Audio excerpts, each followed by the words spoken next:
check in real quick. How is Feral February going, everyone? I forgot we were doing that. It's hard if you're in New England and it's cold out and you don't want to go outside. Feral can be inside. There can be many true. feral indoor activities. I can speak to those. How's Feral February going for you, Sabrina? Pretty feral. Pretty feral. Are you maxing out on being feral? No, I think I rock ferocity. What's the plural? Like, I'm just great at being feral. God, I'm just stuttering now. I don't know. I can barely think.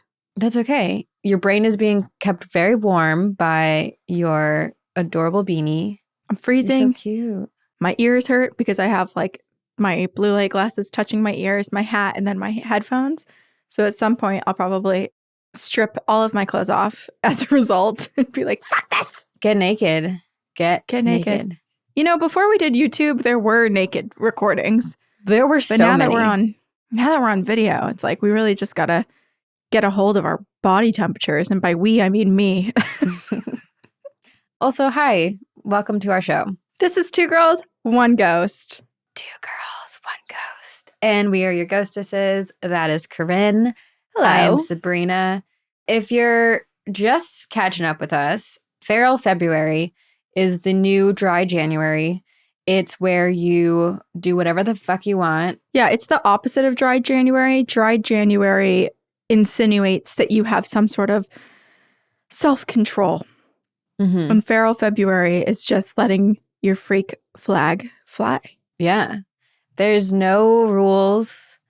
Do what feels good to you. Don't hurt people. Be like a good human. I think that's part of it. But a good example of Feral February is something that I don't know if you said this just on the regular podcast or if it was like a Patreon special, but you talked about how when you were painting, you just thought about what if you put your forehead in the paint? Yeah, I put and then you did it. Full face. So it's kind of like intrusive thought February as well. Yeah, intrusive thought, Feral February. If you really want to eat that acorn off the ground, do it. Yum, crunchy. Be a squirrel. Be a squirrel. If you want to travel the world, do it. If you want something, just take it.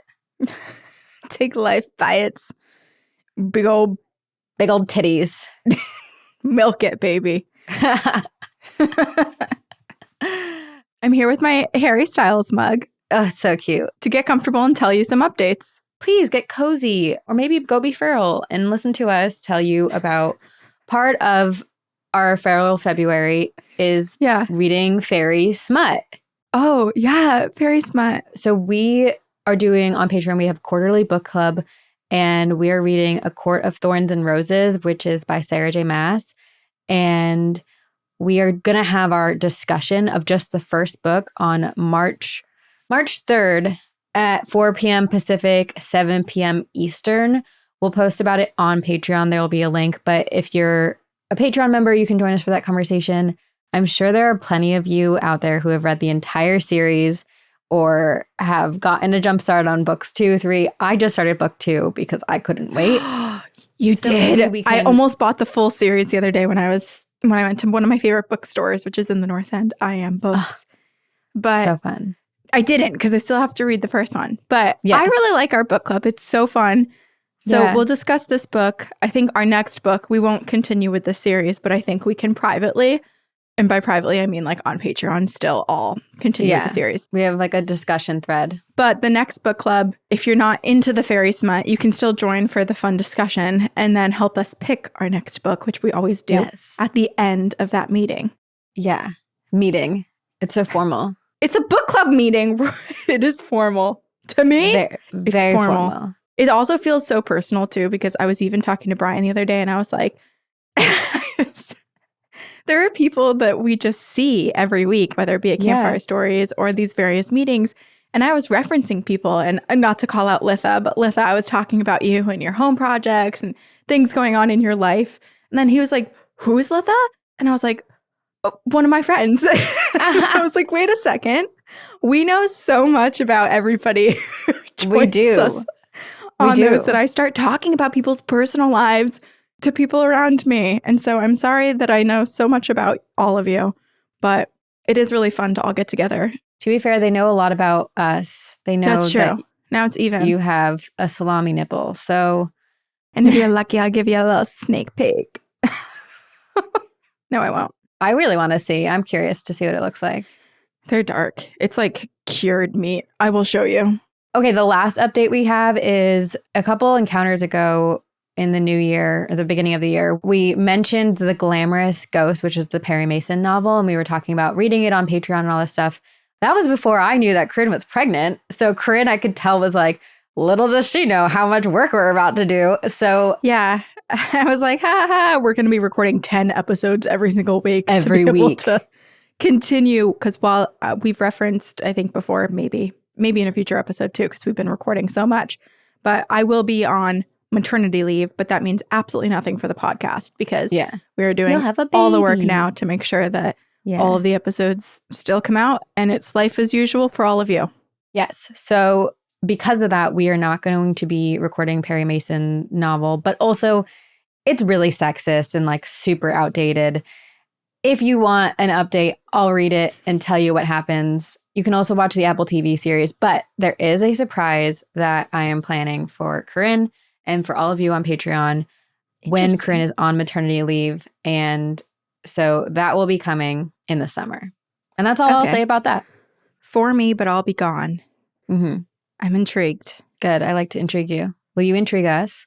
I will. A few weeks ago, we had mentioned that we were going to, over the holidays, dig up some old writings from our childhood and that we would read them.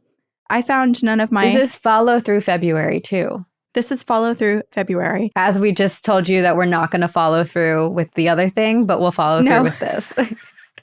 But hey, like, this is proof. We're what? Like, this is basically like 9 weeks later, and we are following through with the promise. We're doing it. Yeah. So I did not find any writings, like creative writings, but I did find a couple things, and I'm going to read you 2 things. One is my writing. One is not. Okay, this is from my 2nd grade journal. I think I said 1st grade before, but I think it was my 2nd grade journal. We had writing time every single week, and so we'd have to take like 30 minutes or something to write. And I figured I would read you guys what I would consider to be my very first Yelp review. Oh my gosh. It was June 3rd. Yesterday, I went to the Hairy Bear Express and I got my hair cut short, like with layers in the back. I had about 3 to 4 inches cut off my hair, and it was really hard to see that much hair go, so I had to close my eyes a lot. Oh my gosh. After I got... It's funny because I don't remember having that issue with haircuts. That's so cute. I did. But here's where I get upset. After I got my haircut, we went to Burger King to have lunch. I ate the same thing I always eat, a burger, which makes Burger King and McDonald's so boring. My brother chose to go to Burger King. I think he only chose that because of the toys. The toys are getting boring too because all they have are the Lord of the Rings, and they just never get anything different. It took about 10 or 15 minutes to get our food together because it was slow service. I looked in the back at the workers and they were all just talking. And it took about 3 to 5 minutes just to scoop one bunch of French fries. I never want to go to that place again, but we probably will at Christmas time so that we can pick the name off of a tree to get a present for them. Which was in reference to every year my parents would go. You know, McDonald's would have that tree that charity, the charity, and we would each pick someone to get gifts for. That's nice. But McDonald's and Burger King, never my thing as a kid. So, but did you like the haircut? I did like the haircut, but I think it was like my special reward after the haircut was to go get fast food. Boring burger. And it was like, oh, what are my options? What am I going to get? Oh, the same thing I always get because there's only one option for me, a burger. Pissed. You are so cute. I can picture it so perfectly. Oh my gosh. Me, like, toe tapping in the side. Like, how does it take 5 minutes to scoop one bunch of French fries? I want a picture of you from that age next to you on the screen while you read that, just so that people can like picture you that age saying this. I feel like I had like a bowl cut too. And then the other thing I wanted to read was from the Williston Observer newspaper. And this was my friend Lauren, who she was one of my best friends in elementary school, and so she slept over all the time. She had a haunted experience at my house. And years later, when she was in 10th grade, she wrote about it and it made the newspaper. So I'm going to read that. That is amazing. Did you know that she was writing it into the newspaper, or was this a surprise to your family? It was a surprise to my family. Did you know that she had this experience before this point? Yes. And what's interesting is my memory of her experience and what she wrote is different, which, of course, I mean, we were in 4th grade when the experience happened, I think, or something like. We were really young. It was sometime in elementary school, and this was years later. This was 10th grade. So, you know, either of us could have changed the story in our minds by then. Yeah. But here's her version of events, and then I'll tell you what I remember. The Haunted Sleepover by Lauren Meunier. Lauren, I'm so sorry I'm reading this. My friend Corinne's house is haunted, and it has been since she moved in, which also we built it. So yeah, since we built it. Corinne's been haunted since she was born is the footnote there. She told me that it was the ghost of a 7-year-old girl who wore her hair in pigtails. She also told me about a time when she accidentally grabbed a foot thinking it was her younger brother, but instead found a 3-year-old boy's ghost. I didn't believe her house was haunted until one night. It was in 5th grade. I was spending the night at Corinne's house. It was Friday after school, and my mom brought some things over. We had dinner, we played a few games, and we talked for a while, and then Corinne's mom came in and said we needed to go to sleep. So we got ourselves into bed and tried to go to sleep. Then Corinne said she didn't really feel good, so we both got up and we went to go get her mom. Her mom told us to go back to bed and said Corinne is fine. An hour later, I was still up. Corinne was fast asleep. Everyone was asleep except me. I just couldn't sleep. I tossed and I turned all night long. All of a sudden, I heard a little girl's voice. Corinne, Corinne. Calling your name. Yeah. I thought I was just hearing things, so I went back to trying to sleep, but then I heard it again. Corinne, Corinne. I thought I was going crazy, and then I remembered that little girl ghost. So I started to panic, and I didn't know what to do. I'd never seen a ghost before, and I wasn't sure that I wanted to, so I pulled the big comforter over my head faster than you could say banana. The voice kept getting louder and louder, and I was so scared. Then I felt a sudden chill over my body, and I saw a dark shadow through the comforter. The shadow left and went over to Corinne's side of the bed. I decided right then that I would shut my eyes before the ghost could pull the comforter off of me, and I just tried to go to sleep. And eventually, I did. The next morning, I told Corinne about it, and she just laughed and said, the ghost likes to play with me at night sometimes. I guess she wanted to play with you too. Oh my God. Yeah. You were like such a creepy kid. Yes. Okay, so my recollection of it, I think there's been like a couple things that probably were either in my own explanation were confusing to Lauren, but the little girl ghost that I was referencing was the girl that was in my brother's closet when he was like 4. He was dressed up in his Buzz Lightyear costume. And my mom and I were upstairs too when we were in the hallway, and he ran into his room to grab something into his closet to like bring it back out for all of us.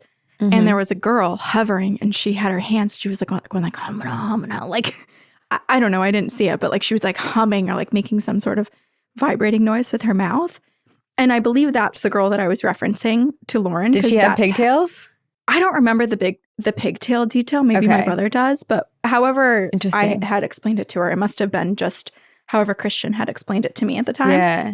And then when she heard Corinne, Corinne, I didn't realize that she had thought at that sleepover that it was the little girl ghost, because I had been experiencing, and this was something that I hadn't told anyone before. I think I told my mom, but I definitely did not tell any of my friends. Lauren did not know this.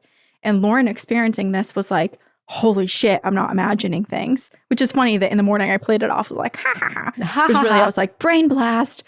But I had for like a year or two been hearing a couple, like a woman, a young woman and a man. They probably sounded like they were in their 20s or 30s outside of my bedroom door at night. And they would discuss me. And they would talk to me like, is she awake? Can she hear us? No, she's fine. Corinne, don't say her name right now. It would be conversation like that. And I would hear it and I'd be so freaked out because it was like right outside of my door and they were discussing me. But I was like, I must just be imagining it, or I don't know. It's your spirit guides. But then when Lauren heard the Corinne, I was like, oh my God, Lauren experienced it. Wow. And the shadow thing was interesting because I definitely, even to this day, sometimes in my childhood home, I'll feel like a presence, like a shadow. I won't see it, but like I can feel it coming to the side of my bed. Sometimes it's my dog. Sometimes you can tell because he's low to the ground and you hear like the clickety. Yeah. And him coming in and like staring at me. And by my dog, I mean my dog who passed away years ago. Right. But anyway, that was Lauren's haunted sleepover at my house and my review of the McDonald's near Williston, Vermont. I have a request for myself, and I think all of our listeners would want this as well. Can you and I do an overnight slumber party? Because I've never been to your house in Vermont. Yeah. And I really do mean that. Like, I will plan before your creepy child comes into this world, I will plan a trip and we can go to Vermont and do this. Honestly, should we wait until the creepy child is here? Because maybe that will trigger more activity. Oh, that's a good point. Because the thing with my house is there's lulls. Like there's periods where it's really, really active. And then there's periods where it's dead quiet and it's silent and you won't experience anything at all. And so I think right now, in my experience, it's been pretty quiet. I know my parents have had like little things happen here and there, but it's not anything consistent. But sometimes when someone new comes in, things pick up.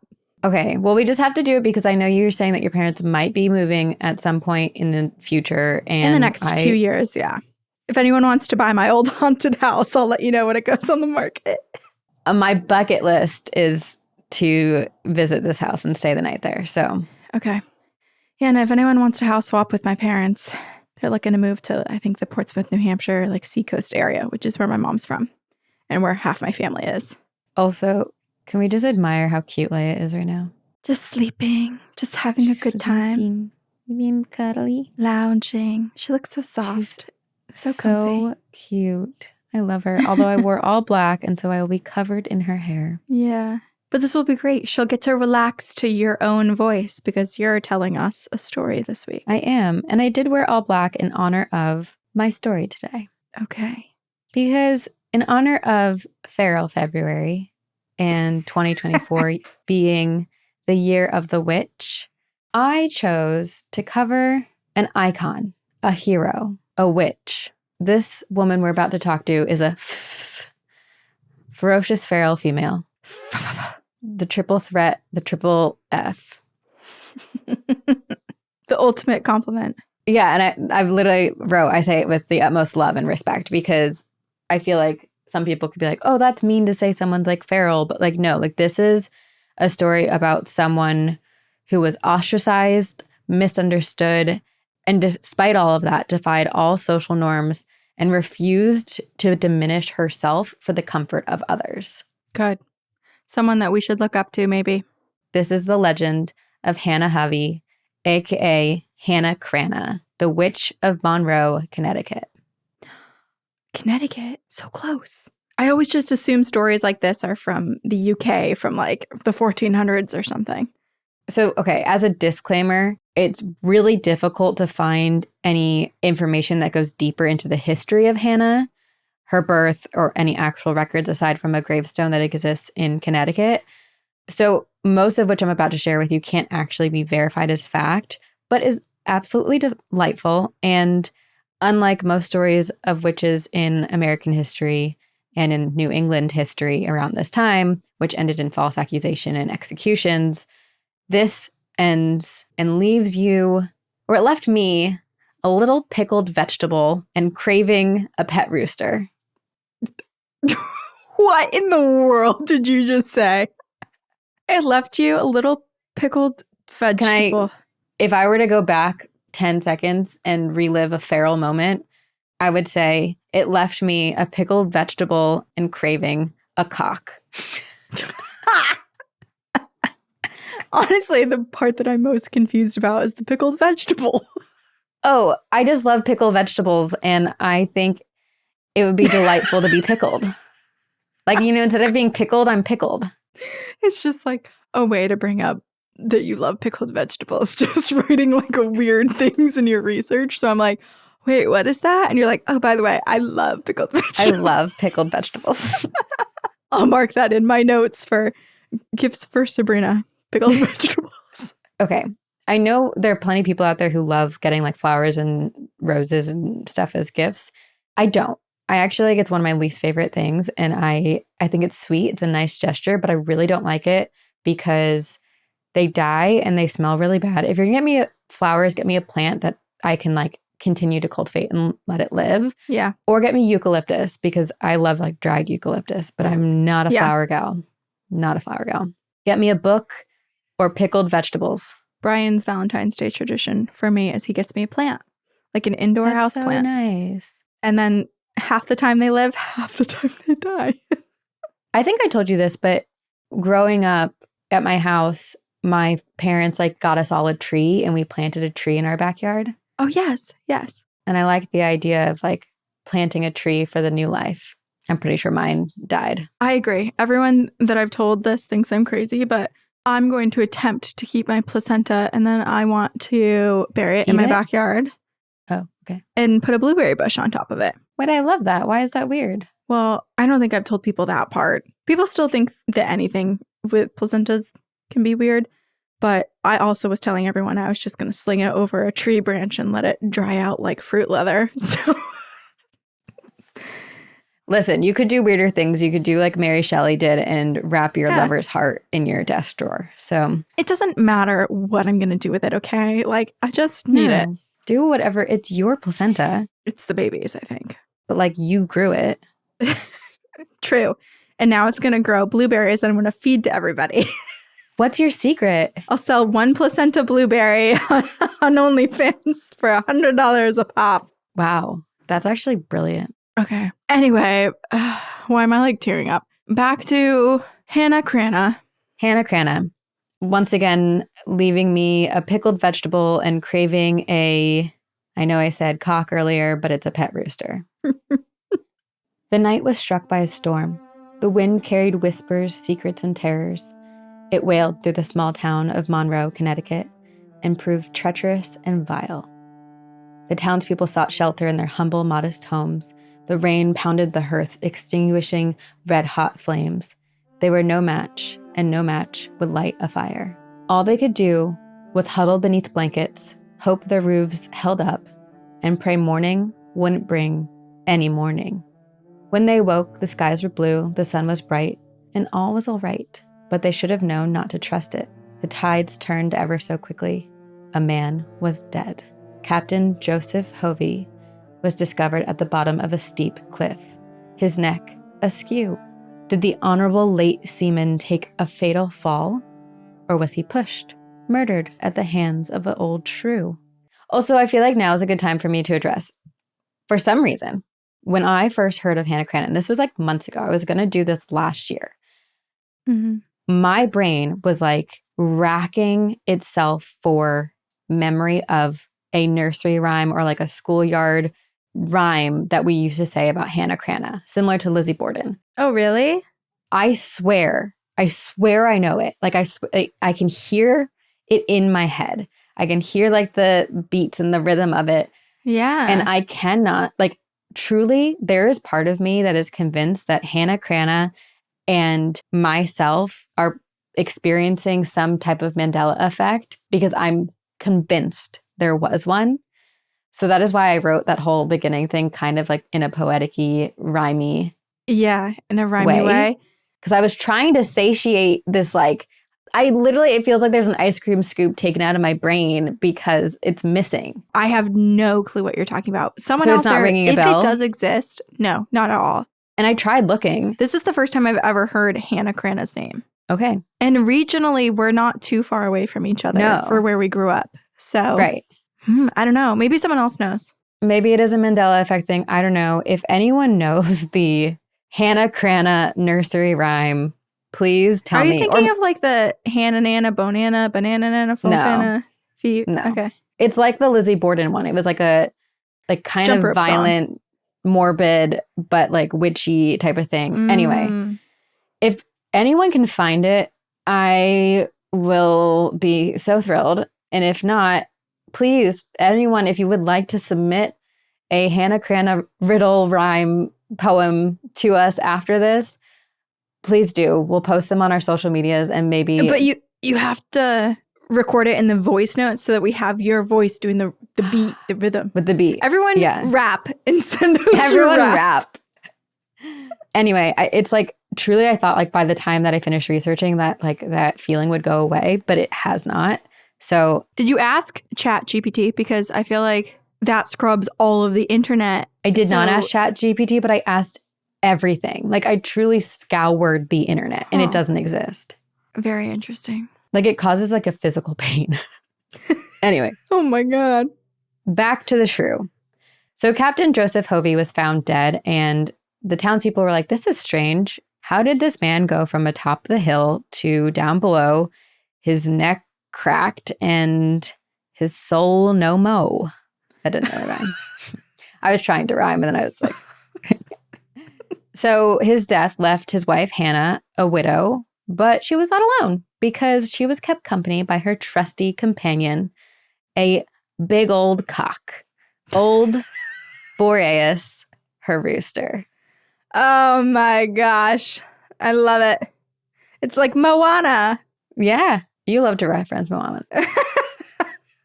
But so Hannah and her cock live up on this hill by themselves, and she kind of becomes a little bit of a recluse.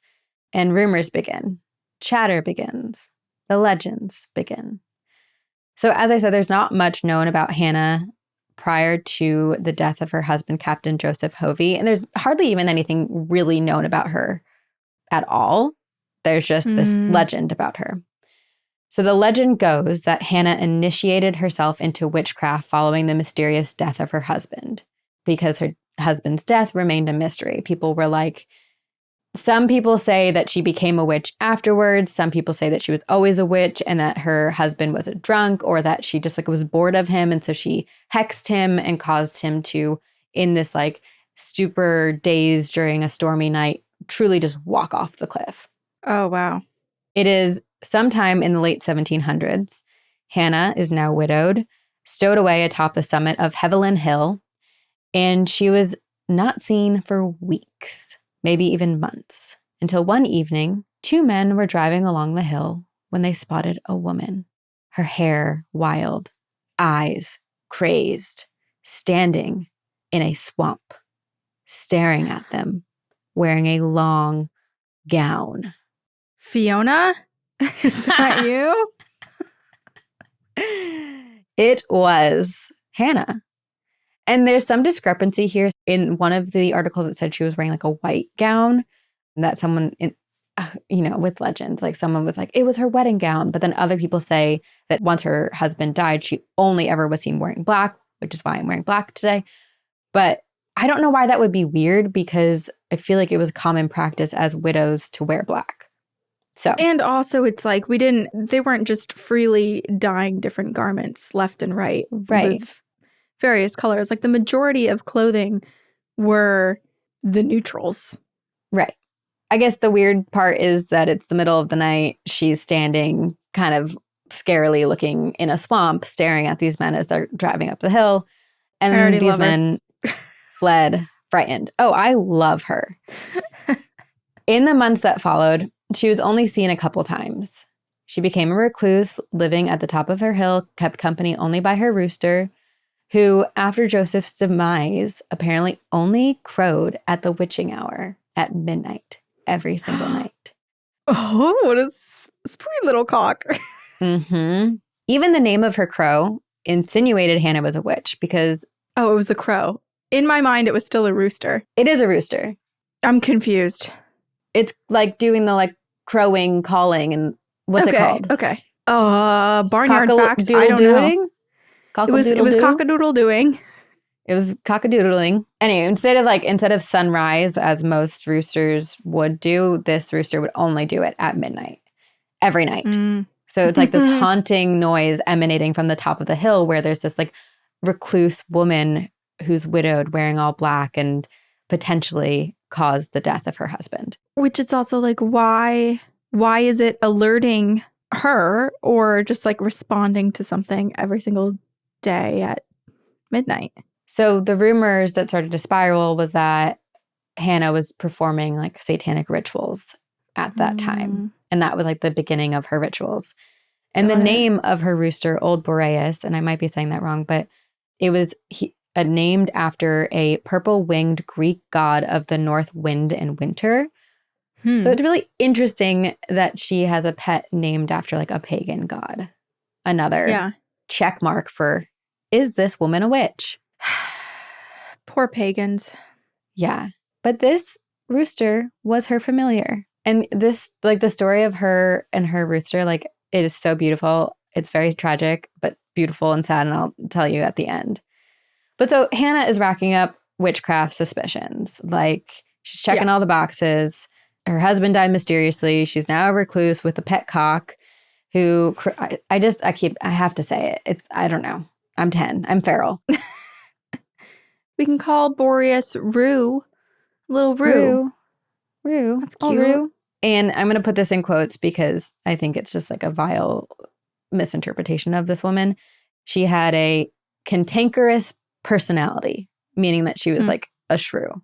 Yeah. That's what I would be thought. too if my husband died on the bottom of a cliff and everyone just assumed it was me and ostracized me and continued to make rumors about me and my only companion, my pet rooster. Yeah, seriously. So then more rumors circulated and they became more absurd. Like there was one rumor that her home was surrounded and guarded by an army of snakes, which fucking badass if that's true. And that the birds on her property could not be hunted. Like a hunter could like shoot an arrow at the bird and it would hit the bird and like no damage would happen to the animal. I love it. She lives in a protective bubble. She's magical. And then she only wore black draped clothing. And I'm sure maybe, okay, so it's the 1700s. I'm sure people are thinking and are reminded of Salem witch trials, which is very close to this area. Is Hanna in danger? Is she at risk of being persecuted? Yes and no. Right. Yeah. It was only like a couple decades before that all of the Salem witch trials were happening. And it happened all over New England, too. So Connecticut saw all over the world. Some of it. But so Hanna, and this is why I love this story, because Hanna decides they think I'm a witch. Okay, I'll be a witch.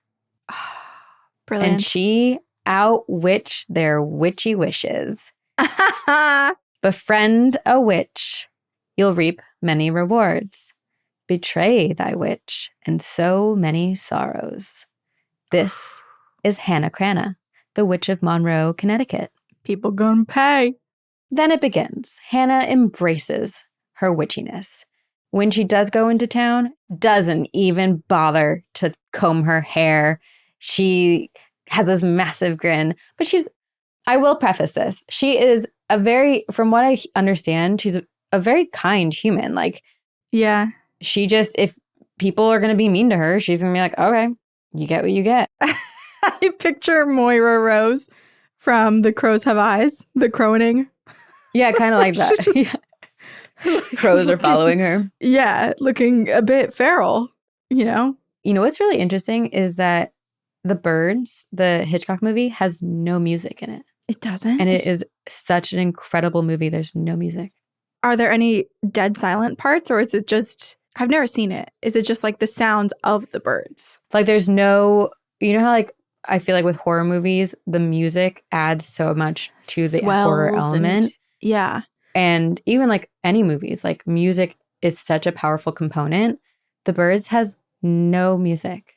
Wow. I just think that's really cool. I gotta watch that movie. It's great. But also like when you look into the history of it and how it was made, you're like, Hitchcock was a cock.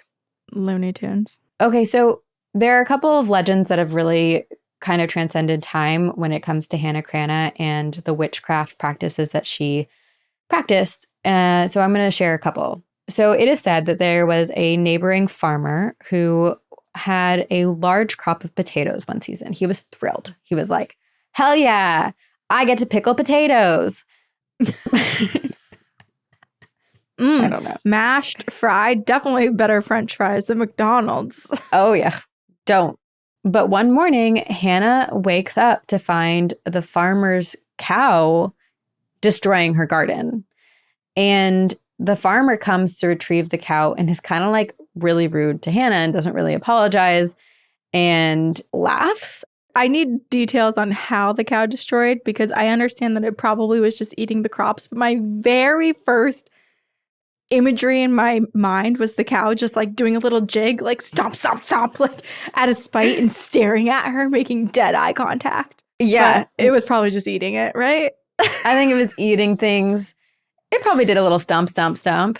He'd do a little dance. A little dance, a little cow dance. And Hanna, what I love about this is that Hannah's like, this is a cow. She understands it's not the cow's fault, but she was expecting the farmer to at least apologize and say sorry and be like, oh, my bad. Let me help recover your garden. Because also keep in mind at this time, women were very, very dependent on the men in their lives. Hanna is now a widow. Her husband is dead. He didn't leave very much money behind for her. She's unable to work or make money for herself. She is dependent on living off of what she is planting in her garden and what people are willing to give to her. And the growing season in Connecticut is short. Exactly. So she's expecting human decency. And instead, this farmer laughs. And Hanna stares at him. She does not laugh. She does not join him in this cackle that he's doing. She looks at him, feral, ferocity in her eyes, and she spoke with vindication. My curse upon you and my curse upon your crop. She turns and she leaves. The farmer's like, what the fuck? He goes back to his farm. He goes to bed. The next morning, every single crop in his field has blackened and died. I mean, he fucked with the wrong person. If you think about it, if all the birds aren't dying, there's some impenetrable bubble, like whether it's her or something else looking out for her, you don't mess with the energy around Hanna Cranna. You don't. I will say this is one story where I appreciated Hanna was very much about, she was willing to forgive. So this man, he's now, he's aware of Hanna Cranna and the rumors of her being a witch. And he's like, I made a grave mistake. I wronged the witch of Monroe. And so he goes to her and begs for her forgiveness and promises to repay her for his wrongdoings. Hanna, deciding to be in a forgiving mood, accepts the man's apology. And the next season, Hanna appears at this man's door one evening and she tells him to go to his field at 10 p.m. that night. He does as he is told. And right before his eyes, his crops grow. They grow from like small little corn crops all the way to 18 to 20 inches before his eyes. Which I'm like, Hanna, I want to know your spells. Like, like this magic is wonderful. I know, you could heal the world. Yeah. And apparently, as he's watching this happen, he can hear the whispers of Hanna's voice. Although she is not there. She is back up on her hill, but he can hear her voice. It's a whisper with a little high-pitched cackle beneath it. Always remember that as others do to me, even so I do to them. Good for good, evil for evil. I mean, that is a lesson in and of itself. Treat people the way you want to be treated, Mr. Farmer. Mr. Farmer. So now it's no longer a rumor. It is in the town known as a fact that up on the hill there lives a witch. Her name was Hanna Cranna. She had powers not to be messed with. But of course, there were many who did, and then they got what they deserved. This is just so wild to me because I feel like if I had lived in this time and I had heard what happened, and yes, she had the ability to wipe out someone's crops, but she also had the ability to grow them so quickly. I would be like, this is a healer. This is a magical woman that we should go to for help. Yeah. Like my initial reaction would be like, she can heal. Yes. So it's wild that people are like, oh, let's just mess with her again. Scary witch. Right. And it's also just like it's a lot of selfish, greedy people is what I am interpreting this as, because Hanna never used her powers for greed or for evil. She was very diligent in using them for justice. And like she said, good for good, evil for evil. Yep. I also said she had very little money. She was in need and she asked for very little. Like occasionally she would ask people for food or firewood. And ultimately, She asked for respect. I do also wonder if, now I like to think of her as just this like all-powerful, magical woman who probably maybe, well, in my mind, I say probably, but like I know in actuality, living through the winters in Connecticut and being alone during that period of time, she probably did have to rely on people for help. But in my mind, I like to picture that she didn't have to ask anyone. And these were just like small little tests to see who was good around her and for her to then like bestow some of her good positive energy their way. You know? That's interesting. She's just testing people. Yeah. Well, this is sad because there are a couple stories that are people being greedy and rude.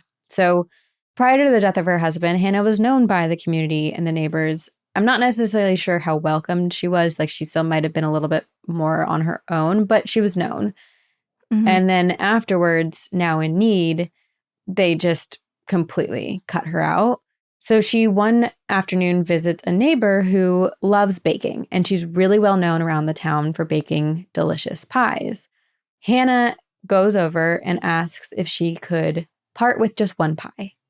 She was like, I'll take the smallest one, even if it's burnt. I'll take one that you won't eat because you're not happy with how it tastes. The woman scoffs, belittles Hanna, and tells her to be gone. So Hanna, instead of cowering and feeling rejected, which I for sure would have felt, especially because like it is really, really hard to ask people for help when you need help. Yeah. And the fact that she was like, I'm this desperate and this hungry that I am asking for one pie. Right. So it's like Katniss in the Hunger Games wanting the one piece of bread to feed her family, and then Peeta throws it to her in the rain. Oh. Hanna stops, stares at the woman, and says, "You selfish woman, may you never bake another good pie in your life." And the woman never did bake another good pie in her life, no matter how hard she tried. There's also a story of a man who trespassed on her property. This is where it gets like kind of complicated because she lives atop a hill. But then in this story, there's a man who trespasses on her land and is fishing in her stream. And I'm like, what is this property? What is the landscape like? She's got a massive hill, a stream. Anyway, someone trespasses on her property and is fishing, and Hanna asks him to leave. And he says no, refuses to leave. So she looks him in the eyes and speaks the following: "May curses fall upon you and your fishing." She turns and walks away.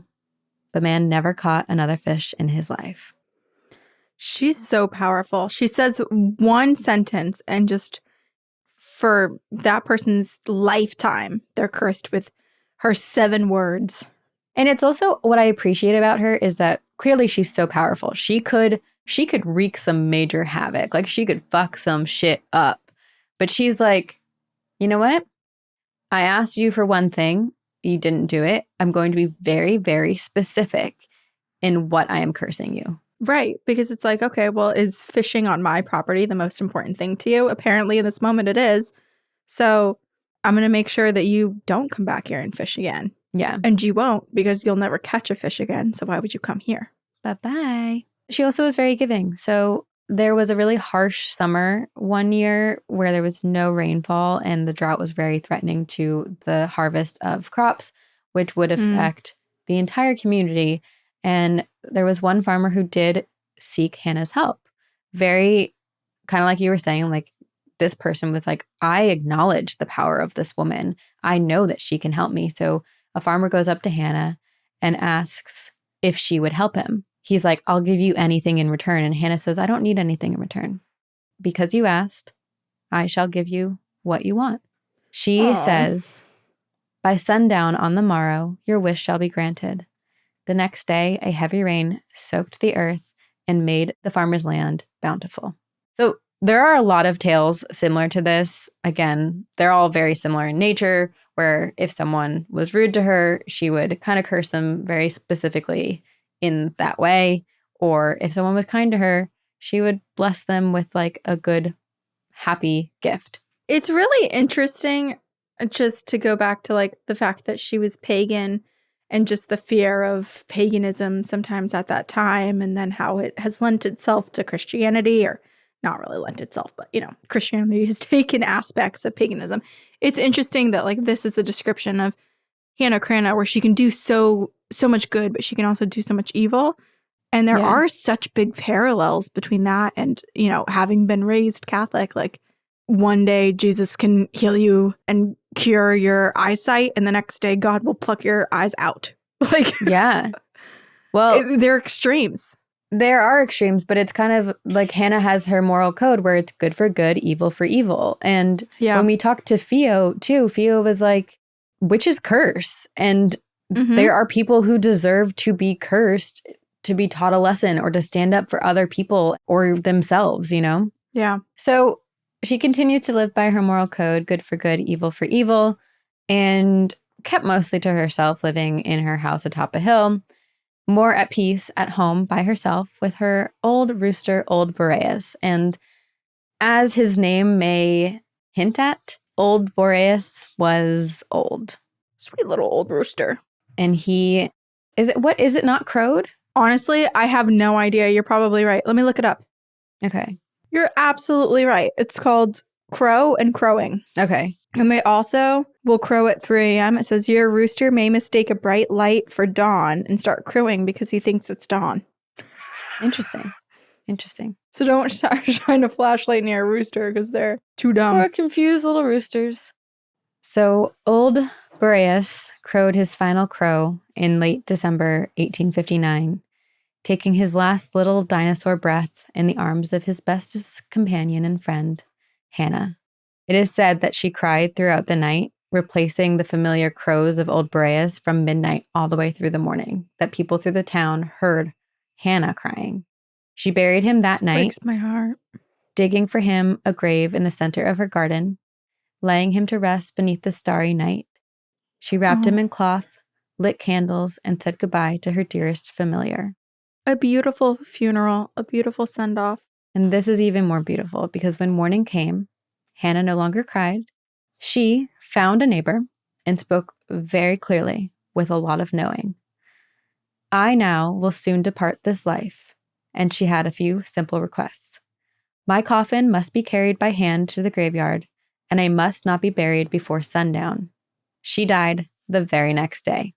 Oh, there's something so spooky about when that happens, when people just know when they're going to pass. And she was like, now that my familiar has passed, like, it was her best friend and companion. Like, it is her time. Her husband gone, her familiar gone.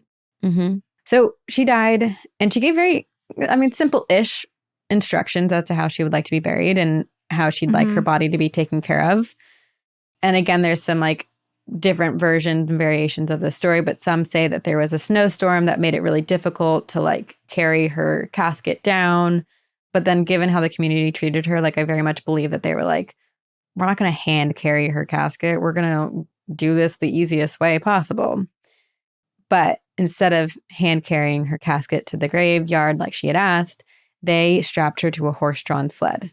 They depart her house during daylight hours. And remember, she asked, like, do not bury me before sundown. As they're bringing her down, out of nowhere, the straps that were secure become loose and the casket fell off the sled. So now they're like, this is weird. They secure it once more, and to ensure that it stays on, they have like their heaviest men kind of like stand there and hold it in place. Yeah. As they start moving again, the casket starts like shaking violently, throwing the men off of it. No way. It took so long to finally get Hanna down to the graveyard in her casket that by the time it all happened, she got everything she wanted. They had to hand carry her. It took so long that they were not able to bury her until sundown.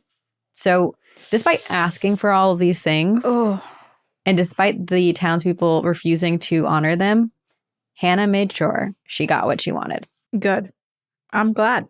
And then, just as a cherry on top, when a couple of people returned to her home to clear her belongings, they found it completely engulfed in flames, devoured by a fire. Nothing but a few pieces of stone were left behind. Oh my God. I kind of love that though, because that was her sanctuary. That was her place then to have these people who never really showed her much respect anyway, to then enter her personal abode and God knows what they would do with it or grab or take or use. Like, I like that it went up in flames. Like, she got to have the life that she lived only for herself. I also like to imagine that she had like a lot of secrets that she was like, I'm not letting any of them find it.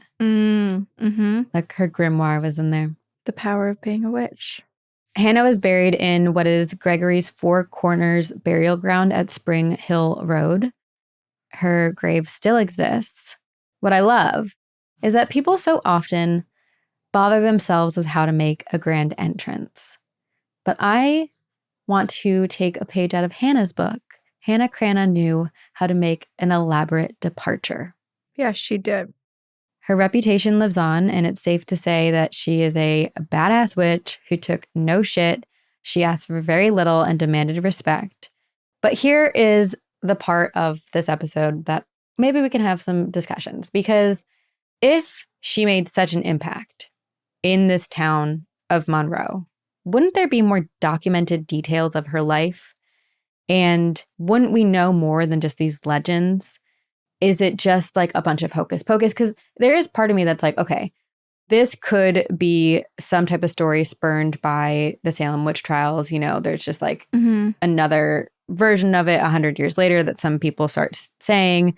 Or is it like the PTA, parents of students, get together with the teachers and they're like, our kids need to treat people like they want to be treated. And they made up this tale of Hanna Cranna, the witch of Monroe, who sought respect, good for good, evil for evil. I don't know. What is true? What's not? Is life even real? Is Hanna Cranna... Truly, I am like so convinced. Is Hanna Cranna... There's no records of Hanna Cranna, so is life even real? Is this all a simulation? Is life even real? Is the nursery rhyme that I remember, does it exist? Or is this all part of the Mandela effect? Because I swear it existed. Or am I just a feral, out of my mind, crazy lady? There's also a lot of discrepancies about this story, because the only documented publication I could find was from a newspaper called The Bee, which was published on Friday, December 7th of 1900.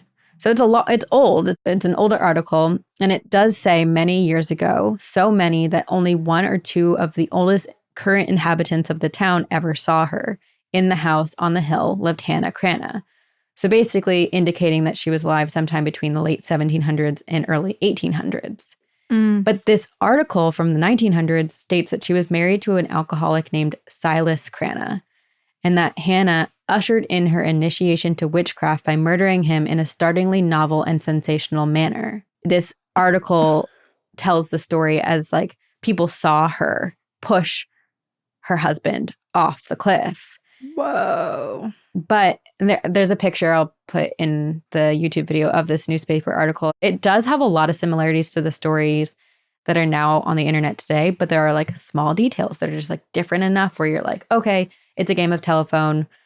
Things change over time, similar to your friend's story in the newspaper, right?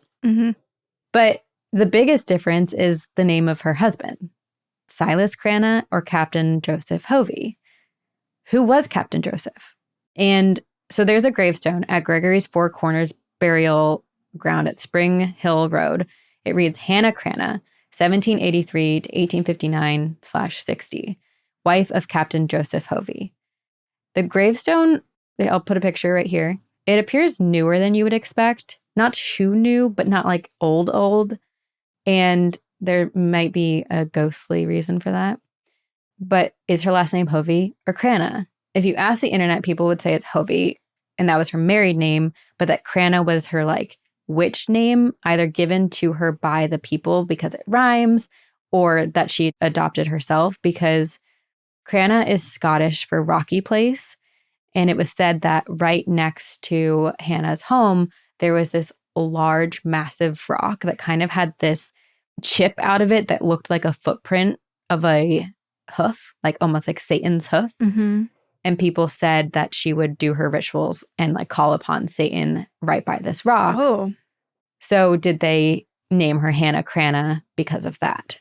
Yeah. In terms of her headstone too being just like cleaned and looking good. I do like the idea that maybe she's a relative that, whether they know they're related to Hanna or not, just feels this draw to come and occasionally take care of the headstone. Oh, people do leave pennies. Yeah.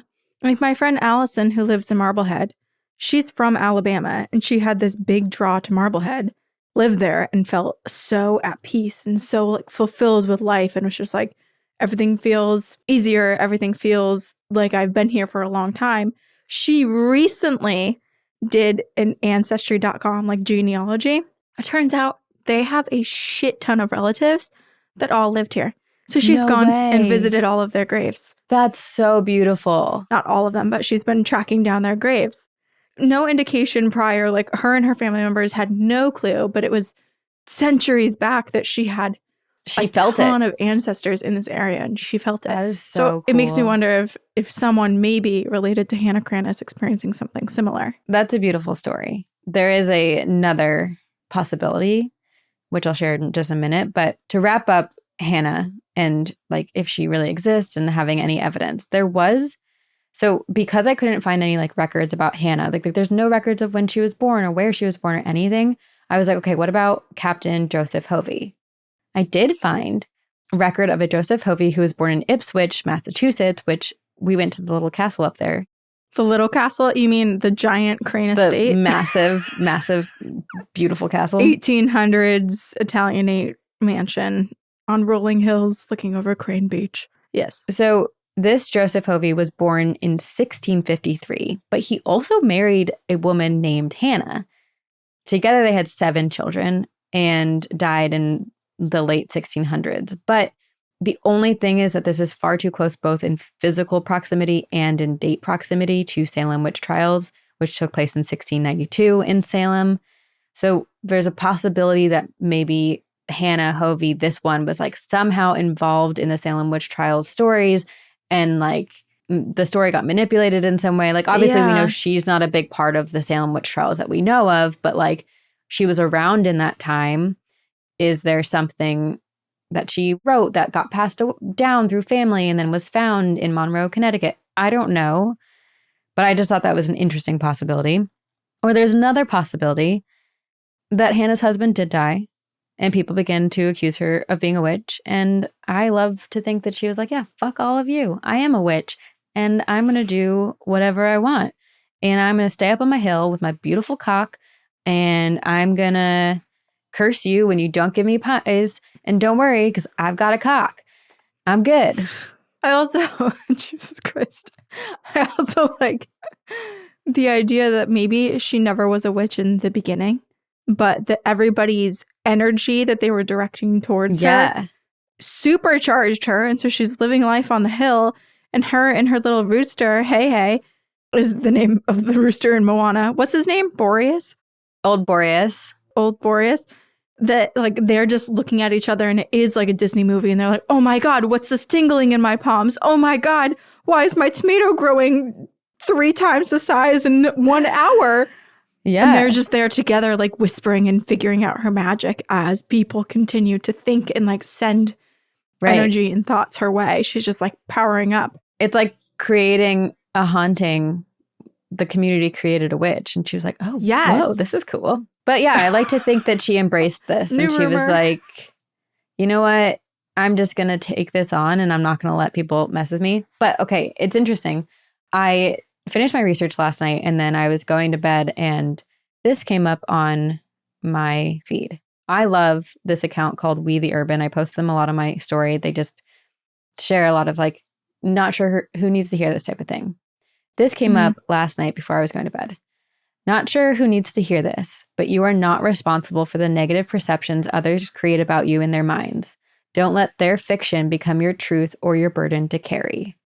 And I read that and I was like, it felt so apropos to the story of Hanna Cranna, where I was like, yes, I think she's such a badass. And like, she was like, fuck all of you. But it is really sad that she almost had to become what they perceived her to be. She made the most of it. But this is a story of a woman who was ostracized and ridiculed and made to be someone that maybe she never herself wanted to be. I know. And it's curious too, because it's like, that is very sad. But my hope is that she felt like she was free and could be whoever she wanted to be when she was on her own property. And that hopefully she had the only interactions we're hearing about that tend to be more like witchy with Hanna are just because those are the few that stood out. And I hope that she did have a lot of interactions that were good and positive, and maybe she had a book club of her own and a lot of friends and, and things like that. But it is sad. It is sad, but I do love her and I admire her. And I think there's a lot of beauty in her story in the sense that like she didn't fit in and she wasn't going to fit in. And so she was like, well, I'm not going to like just fit in because you want me to. Right. And guess what? Her ghost is still haunting. And this is potentially why her gravestone looks so new. So people believe she haunts the cemetery in which she is buried, Gregory's Four Corners Burial, because people will be driving along this road and all of a sudden like a woman will appear standing in the middle of the road. This is horrifying, right? We've talked about this before. She like disappears. And so many drivers have veered off the road trying to avoid hitting this spectral woman. They all apparently veer directly into one tombstone in the cemetery. Every time, the same one, Hanna Cranna's. That's why her tombstone is new. They keep having to replace it because people keep hitting it. That is the legend. Oh, fuck. Oh, my God. So that is the legend of Hanna Cranna. I wonder, not to turn this into like a investigation, but I'm curious about the people that go off the road. Like what sort of connection they had to Hanna or like parallel to the life that she led. Is it just random and people are just going off the road? Or is there like a specific time of day, a specific type of person? What did they all look like?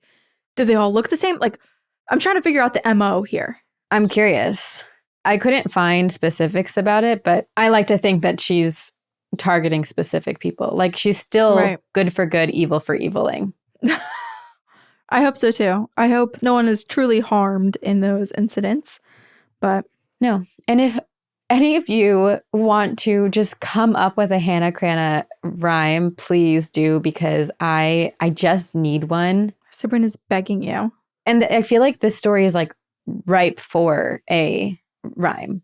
It is. I feel like we're going to get some ChatGPT suggestions, just like that Bigfoot musical one. Because you can like talk about her rooster, you can talk about her husband and the crops and how her house, like her whole story is, I will submit one for us as well. Okay. Yeah, the final verse has to be about her like body being carried down the hill. Yeah. Something spooky. Oh, well, of course. Spooky for our spooky queen. Okay, well, I have a listener story from Haley, and it caught my attention because in the title, the subject line is Life as a Childhood Medium / a Wicked Witch Story. Fun. So, and I knew nothing about Hanna Cranna going in, so I was like, a Wicked Witch? That sounds fun. Yeah. People did call Hanna Cranna the Wicked Witch of Monroe, Connecticut, and I was like, I refuse to call her that, so I did not call her that. Okay, and this one's not about Hanna. This is about somebody else. Great. So I think we're okay here. Yeah. Haley says, so I've been listening to your podcast for a while now, and I wanted to send an email in, but my experience with the paranormal is quite personal. It's a little hard to talk about. However, I feel like I'm finally able to share my story, so here it is, and buckle up because this is a long one. Okay. When you mentioned the Wicked Witch of the West appearing in the latest episode, which I believe was a long time ago, there was an episode called Do You Have a Boo-Boo? And I think we did like haunted doctors or hospitals, and you talked about having a recurring nightmare when you were little that the Wicked Witch of the West was coming for you. I feel like I recently talked about this too. Yeah. Oh, maybe. Okay, so maybe it's come up in a few different episodes then. I've talked about it a bunch of times because it's definitely one of the scariest things that I've experienced. Yeah. When you mentioned the Wicked Witch of the West appearing in the latest episode, I knew that I needed to write in. From the time that I was born, I was, let's just say unique. I would talk to people that no one saw, and I knew things that I shouldn't have. My parents actually got me tested for schizophrenia when I was a child because of my behavior. And one night, however, I proved that this was something different than a mental illness. I was around 5 at the time, and I woke up in a panic, screaming, "It's a tragedy! He's dead! He's dead! He says it's an accident, but he's dead!" Oh, My that's parents, so probably sad. scared out of their mind, responded, "Who? Who's dead?" And I answered, "The man from Pancakes," which is what I called the local restaurant in town. Oh. I then explained the man's appearance to my parents. My mom took a short walk to the restaurant about an hour later once I had calmed down to see if anything really did happen, and she found the restaurant surrounded by an ambulance and policemen, and she promptly returned home, knowing that I must have been right about something. A few days Holy shit. afterwards, there was a report of a man's death in the newspaper. He looked exactly how I had described him to, and he had died of a heroin overdose in the basement of the restaurant. Oh, it's so sad that she was so afflicted by this man's death because he clearly, like, she was feeling his fear and sadness. Yes. And like, yes. It was like she was there with him watching it all happen. Yeah. Oh my gosh. But I'm also really glad that this happened so that her parents could understand what was happening, that it was right. real. Yeah. And I do appreciate her parents taking the precautions of mental illness and just like taking care of the health too, because while we're a paranormal podcast, we always try to say like, it's easy for us to blame everything on the paranormal, but there's also a whole nother side to life that we should also pay attention to. Yes. Obviously, visions like this did not comfort my childlike mind, and I would often scream when my parents were driving, telling them that they were going to run someone over. I eventually realized that these people were ghosts. The true horror that I experienced as a child came from my old house, which was filled with a dark energy, something that could shift forms into whatever it wanted. This is where the Wicked Witch of the West story comes in. When I would sleep in one specific room in this house, I would have these vivid dreams of a witch with green skin, large nose, the whole 9 yards, stirring a cauldron and laughing hysterically. Oh. I would feel my bed lift off of the ground, turn in rhythm with the stir of the cauldron. And this is where it gets really weird. Whenever I would have that dream, my parents would wake up to me sitting upright in bed, laughing hysterically with my eyes wide open, almost like I was in a trance-like state. As you said, sit up, straight up in my bed, Leia did exactly that. She's listening. She's into the story. They would have to shake me until I came out of the dream. On multiple occasions, I wet the bed because I was just so scared. I dreaded nighttime, and I often felt sick and exhausted in my own house. The rest of the family experienced the same effects. On another occasion, I was in the shower washing my hair when I saw what looked like a hand drag across the shower curtain. I ran outside of the bathroom in a panic, butt naked, soap in my hair and all. I ran down the hall towards my parents' room, but when I passed the steps, I saw something that I will never forget. A woman with dark and knotted black hair covering her face. She wore a white nightgown and looked filthy. I'm aware that this is similar to The Grudge, but I was around 8 years old. I'd never watched horror movies for fear of inviting more activity into my life. Haha, look at me now. I ran into my parents' room crying, explained what happened, and they let me cry, and my mom eventually came into the bathroom so that I could finish my shower without fear. My parents were extremely supportive with the whole me seeing dead things, and considering the things I knew, they really couldn't deny it. This torment went on longer until one night, my dad and I decided to put an end to it for good. I was around 11 at the time, and all I remember from this night is a rosary going missing and my dad and I trying to find it. We eventually did find it in the back of a sock drawer. Mind you, we definitely did not put it there. And I also remember sitting on the couch with my dad reading prayers once everything was over. In between those two events, I have no idea what happened. I hypothesized that my childhood brain must have blocked it out because it was just so traumatic. But after that event, my parents contacted a parapsychologist named Eddie Nathan, who we had seen on a TV show dealing with kids who could see into the realm of the paranormal. I had multiple sessions with her to turn off my gift, which is what I call my now muted ability. And this happened when I was 11 years old. Wow. I'm now 17. My family and I have moved out of the house that I just talked about, but I can't help but shake the feeling that I'm missing something in my life. Mind you, not all of my experiences with the paranormal were bad. I have many other stories of me knowing details about things that happened in the past and also helping spirits cross over. but I can't yet allow myself back into that world until I fully understand what happened that night in my old house. So I'll keep you guys updated. Until then, stay spooky. Haley. Wow. Haley, I can't even imagine what it was like going through that and how difficult it was. And at 11 years old, going to a parapsychologist to shut off your abilities. Like, yeah, that probably isn't easy. It's hard to understand. Like the fact that driving with her parents, she would see people in the road and think that her parents were going to hit people, but they were ghosts. Right. And that they would look so completely solid. It is so freaky. And also just the experience of like the hand in the shower and that woman at the bottom of the stairs. It reminds me of Haunting of Hill House, where it's just like horrifying image after horrifying image, and you're running and you're trying to escape it, but you just can't. And you can't. And it is so freaky too. Like I'm curious if Haley has ever asked her dad what happened that night, because it sounds like there was this sort of ritual performed to either try to like cleanse the space, or something just horrifying happened in between the rosary and losing the rosary and saying prayers. It is like, I don't know. It might be better for her not to know. Well, they also don't live in that house anymore. So I wonder if that would help a bit in terms of hearing what happened and knowing that you're not going back to that same space again. I mean, out of curiosity, I want to know what happened, but... Me too. It kind of sounds like Haley does too. Yeah. And this was sent in 2019, so...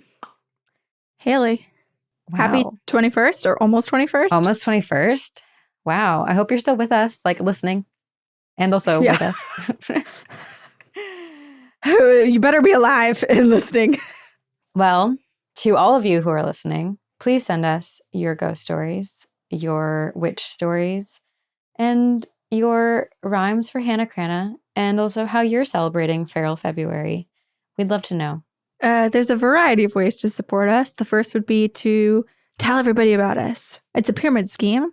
So with our pyramid scheme, you should tell 2 people and get them to listen, and then they tell 2 people, and that's how you get sucked into this triangle that is ghost stories every single week. You can also rate and review us on iTunes, check us out on YouTube, hang out with us on Patreon. We go live with ghost stories with you guys on the stage with us every single Tuesday night. It's called Campfire Stories, and that's on Patreon. We also have a bonus episode every single month and ad-free 1 week early versions of all of our episodes available on Patreon. Yes. Thank you all for listening, and thank you to our editor and producer, Jamie, who edits all of our audio and video episodes. We're really grateful for all of her amazing work. We love you all as well. And we will see you on the other side.